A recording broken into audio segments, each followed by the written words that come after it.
जय हिंद। मार्केट में भूचाल भूचाल नहीं भाई साहब, प्रचंड तेजी। क्या मजा आ गया। बैंक निफ्टी ऊपर की तरफ, life time high, Nifty life time high की तरफ। इस बीच में एक बहुत ही बड़ी खबर सामने आ रही है और वो है कि एचडीएफसी बैंक ने अपनी दूसरी आर्म यानी कि एचडीबी फाइनेंशियल को मंजूरी दे दी है कि भैया एक काम करो, आईपीओ लेकर आ जाओ। बहुत दिन हो गए, बहुत टाइम हो गया और ये आईपीओ ना बहुत टाइम से टिका भी हुआ था, अटका हुआ था आई शुड से। फाइनली इसको मंजूरी दे दी है। अब इस बीच में काफी सारे सवाल आए होंगे कि भाई मैं कौन सा शेयर बाय करूं, क्या शेयर होल्डर कोटा में मेरा नाम आ जाए। नंबर 1, कब तक बाय कर सकता हूं। नंबर 2, तीसरा कितने शेयर बाय कर सकते हैं। और चौथा सबसे बड़ा सवाल यह आया होगा, ये शेयर होल्डर कोटा काम कैसे करता है। लास्ट वीडियो में यानी कि एनटीपीसी ग्रीन वाली में भी मैंने एक्सप्लेन किया था। फिर भी लोगों के सवाल आए थे कि क्या मैं एक ही पैन कार्ड से 2 एप्लीकेशन लगा सकता हूं एक ही आईपीओ में। अगर आप शेयर होल्डर हैं आरएचपी फाइल करने तक तो आप लगा सकते हैं। अगर आप शेयर होल्डर नहीं थे, आपने बाद में लिया, तो आप नहीं लगा सकते। ऑटोमेटिक एप्लीकेशन रिजेक्ट हो जाएगी। रिकॉर्ड डेट से पहले आपके पास शेयर्स होने चाहिए। ये शेयर होल्डर कोटा काम कैसे करता है, इसका बेनिफिट, सीरियसली कोई बेनिफिट है भी या नहीं है, वो भी मैं आपको दिखाऊंगा। और क्या क्या लेना है, कितना लेना है, क्या क्या नहीं लेना, किन किन से इंपैक्ट पड़ेगा, सब सब सब सारे सवाल इस वीडियो में मिलने वाले हैं। विदाउट वेस्टिंग टाइम चलो डीप डाइव करते हैं एनालिसिस में।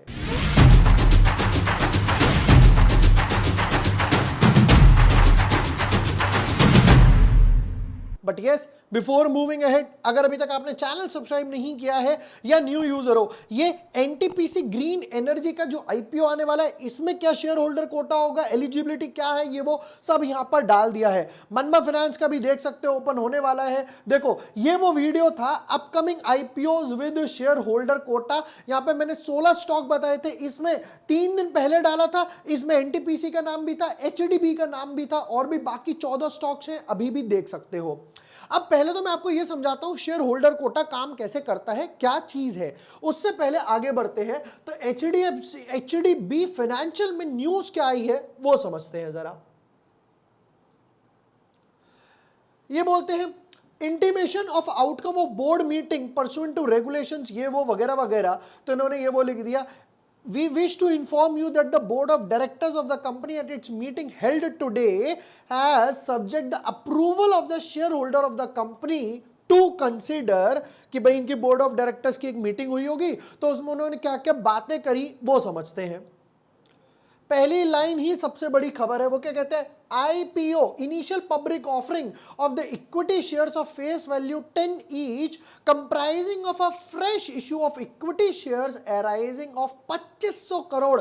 2500 करोड़ उठाएंगे फ्रेश इश्यू के माध्यम से, और and an offer for sale of equity shares by existing and eligible share holders of the company. Most probably कौन होगा, एचडीएफसी बैंक होगी। एचडीएफसी बैंक और एचडीएफसी लिमिटेड अब तो मर्ज हो चुके, वो होगा। ठीक है, फिर उसके बाद इन्होंने नेक्स्ट क्या लिखी, which is subject to the approval of share holders conditions, ये वो इन्होंने लिख दिया।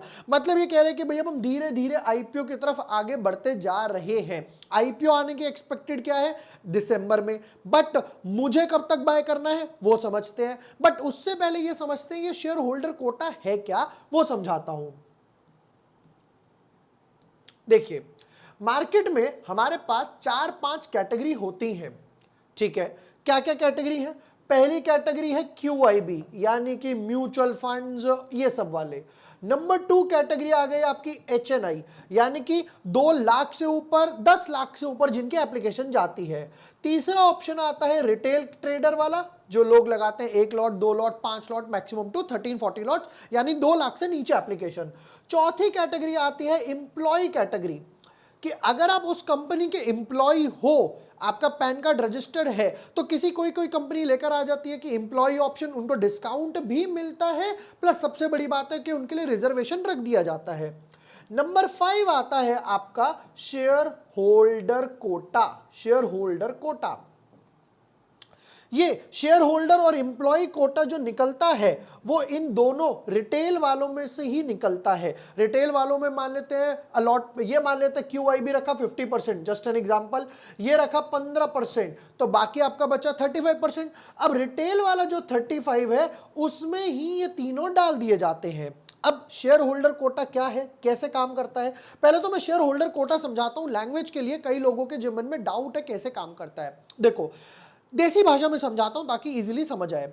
एक बंदा है, ये ए बंदा है और लेट्स से ये शॉपकीपर है, ये शॉपकीपर है, इसका ग्रोसरी स्टोर है। ये बंदा है बी, ये डेली जाता है इसके पास, भैया एक ब्रेड का पैकेट देना, आ जाता है, भैया एक ब्रेड का पैकेट देना, आ जाता है डेली या 2-3 दिन बाद, हफ्ते बाद, फिर वो जान पहचान सी हो जाती है। तो अब यहां पर क्या हुआ, एक दिन आया, मान लेते कोई भी एक दिन आया, लेट्स से 2 अक्टूबर था, राइट, 2 अक्टूबर को छुट्टी थी, तो ये बंदा आराम से सोकर उठा भी, इसने ये दुकान पर गया, ये दुकान पर जैसे कि इसने कहा भैया एक ब्रेड का पैकेट देना, इतने में ऑलरेडी वहां पर कोई बंदा खड़ा हुआ था, लेट्स से उसको बोलते हैं सी, ये बंदा भी यहां पर पहुंच गया। अब ये दोनों दुकान पर गए, इन्होंने कहा भैया एक ब्रेड का पैकेट देना, ब्रेड का पैकेट एक है, मतलब कि इन शॉर्ट में बोलूं सप्लाई लिमिटेड है। अब आपके हिसाब से इसको किसको देना चाहिए? एक ऑप्शन है कि या तो ये बी को दे, क्योंकि ये बार बार आता रहता है, रेगुलर ग्राहक है, रेगुलर ग्राहक गया तो भैया बाद में सेल नहीं होगी। सी, जो पहली या दूसरी बार आया है, किसको देना चाहिए? ऑब्वियसली बी वाले को। क्यों? क्योंकि ये बार बार आता है, जान पहचान है, ये इसको पहले प्रायोरिटी देगा, वर्ड है प्रायोरिटी। यही चीज है शेयर होल्डर कोटा। तो कंपनी कहती है कि जिसने हम पर ट्रस्ट किया था, यानी कि जो हमारी पहले से ही कंपनी लिस्टेड है, होल्डिंग कंपनी या मेन कंपनी, उस पर ट्रस्ट किया, तभी आप उस कंपनी के शेयर बाय करते हो कि भाई इसकी मैनेजमेंट अच्छी है, ऊपर जाएगा। तो हम अलग से एक छोटा सा पोर्शन रख देते हैं 5% या 10% का, और इन लोगों को एक और चांस मिल जाएगा, that is share holder quota. ठीक है, अब आते हैं नेक्स्ट पार्ट पे। काम कैसे करता है वो समझाता हूं, बट उससे और भी नॉलेज मिलेगी, बहुत नॉलेज मिलेगी आज की वीडियो में, डोंट वरी। चलो जैसे ये समझाता हूं, यहां पर क्या हुआ, 20 अगस्त को मैंने ये बोला था Bajaj housing finance will be in September में आया to get share holder quota buy 1 share of Bajaj finance और फिनसर्व।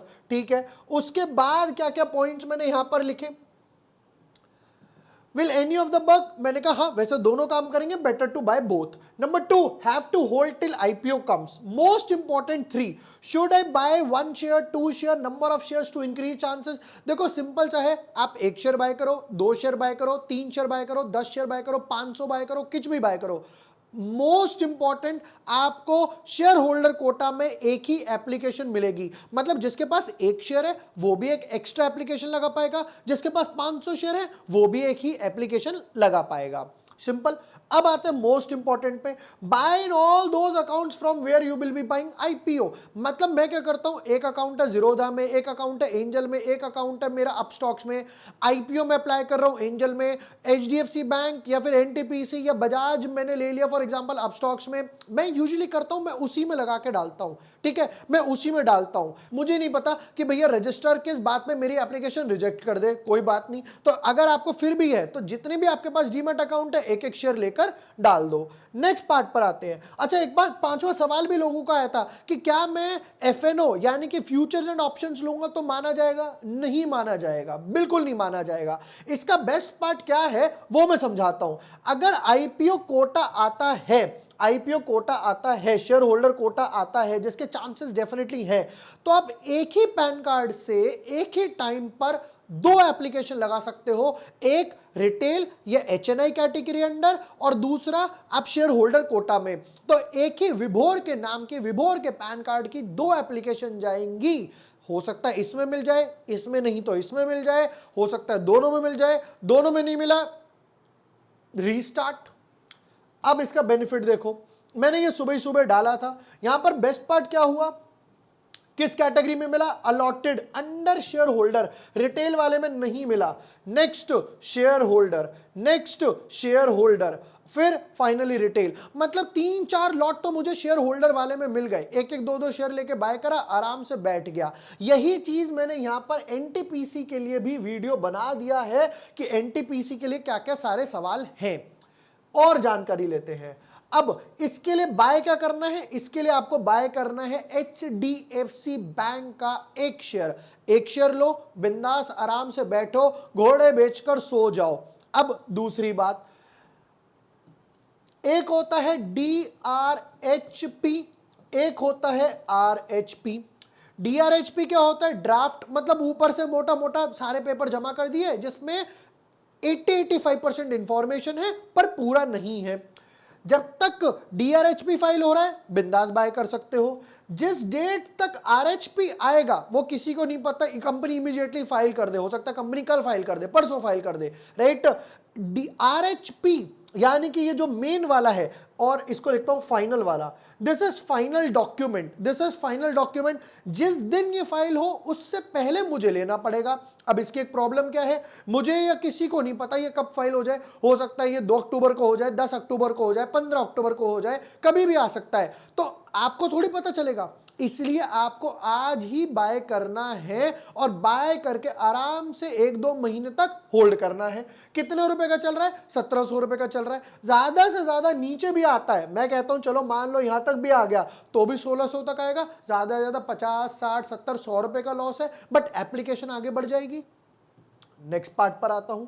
ये DRHP RHP वाला समझ आया? नहीं आया तो दोबारा से देखना, NTPC वाले में भी एक्सप्लेन करा है। अब आते हैं यहां पर, ये क्या बोलते हैं। ये वाली लाइन तो मैंने आपको समझाई दी कि 25 करोड़ रुपए 2500 करोड़ रुपए उठा रहे हैं, 2500 करोड़ रुपए उठा रहे हैं। फिर उसके बाद अप्रूवल वगैरह मिलेगा। ये बोलते हैं IPO is expected to fetch a valuation of रफली $7 to 8 billion with a target listing by December. अब दिसंबर तक तो लिस्टिंग है, कब DRHP आ जाए, कब RHP आ जाए, या जल्दी से काम करना शुरू कर दे क्योंकि बुल मार्केट वगैरह है। चलो next, the bank which holds 95% stake, यानी कि HDFC बैंक अपनी ही दूसरी कंपनी HDB फाइनेंशियल में 95% स्टेक करती है। तो इसके लिए मैं कौन सा बाय करने वाला हूं? मैं बाय करने वाला हूं HDFC बैंक का एक शेयर। फिर उसके बाद ये वो वगैरह आ गया, लिस्टिंग मैंडेटरी, ये वो इन्होंने लिख दिया, बजाज हाउसिंग फाइनेंस वगैरह के लिख दिया। फिर ये बाकी इन्होंने HDFC बैंक वगैरह के बारे में बातें सारी लिख दी। ये वो जो चीज यहीं पर सेम चीज बनी हुई है। तो यहां पर कैच क्या निकला? नंबर 1, मुझे बाय करना है एक शेयर HDFC बैंक का। इक्विटी ही चलेगा, FNO नहीं चलेगा, या फिर फ्यूचर सोचो, ऑप्शंस वगैरह सोचो, नहीं। इक्विटी लो, एक शेयर मम्मी के अकाउंट में, पापा के अकाउंट से, उन अकाउंट में जिनसे आप एप्लीकेशन लगाओगे HDB फाइनेंशियल का जब IPO आएगा। इसका बेस्ट पार्ट यही है कि आप यहां पर पहला ऑप्शन आपको मिलता है retail plus share holder quota, या दूसरा ऑप्शन आप ले सकते हो HNI plus share holder quota, दोनों में से कोई ले सकते हो। तो यहां 2 एप्लीकेशन गई, यहां 2 एप्लीकेशन गई। बजाज में कितनी बार बोला ले लो ले लो, एकदम से पता है क्या हुआ? 30 तारीख को बजाज हाउसिंग फाइनेंस ने अपना फाइनल डॉक्यूमेंट यानी कि RHP फाइल कर दिया। तो 30 तारीख को फाइल करा, अगर आप 30 तारीख को भी लोगे तो नहीं माना जाएगा। मतलब जिस दिन RHP फाइल हो रहा है उससे एक दिन पहले आपको लेना है, 29, 28, ये वो जैसा मैंने बताया, किसी को नहीं पता कब आएगा, आप अभी भी लेकर रह सकते हो। प्लस एडिशनल बोनस क्या है?